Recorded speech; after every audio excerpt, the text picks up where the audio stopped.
Good morning বন্ধুরা, কি করছো তোমরা সবাই? তো এখন বাজে 10:30, 10:34। তো আমার তো রান্না অলমোস্ট কমপ্লিট। আর দু রকম মানে পদ আরও বাকি আছে। আমি না সেই সকাল থেকে ভেবেই যাচ্ছি, 6টার থেকে ভাবছি কি রান্না করব। বুঝেছো, ভাবতে ভাবতে এখন এসে দাঁড়িয়েছে। চলো দেখাই। তো ভাত তো হয়েই গেছে।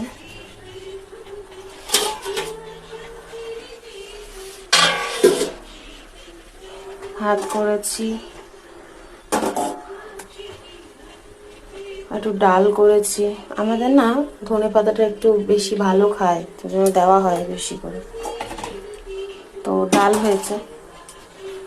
তো এখন হচ্ছে পালং শাক। ভেবো না কালো কালো লাগছে কেন, যেহেতু কড়াইটা কালো তো সেই জন্য। ননস্টিকের কড়াই বলে ভেতরে খাবারটা একটু ওরকম দেখাচ্ছে। আর রাতে করব চানা। তো তার জন্য চানাটা সিদ্ধ করে রেখে দিয়েছি। চানা সিদ্ধ হয়ে গেছে, সিদ্ধ করে রেখে দিয়েছি চানা। আচ্ছা, আর করব হচ্ছে পার্শে মাছ, যেটা নুন হলুদ মাখিয়ে রেখেছি।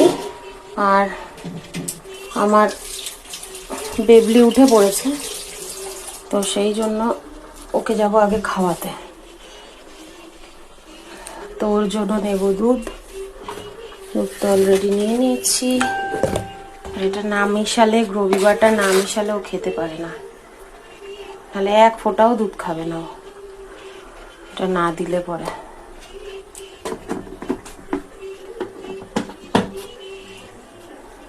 তো এইটা খুব ভালো বাচ্চাদের জন্য, জানো তো।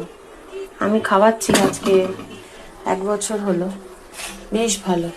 তো তরকারিটা হয়েই গেছে, হয়ে গেলে এটাকে নামিয়ে রেখে গ্যাস বন্ধ করে আগে গিয়ে ওকে খাইয়ে দিয়ে আসি।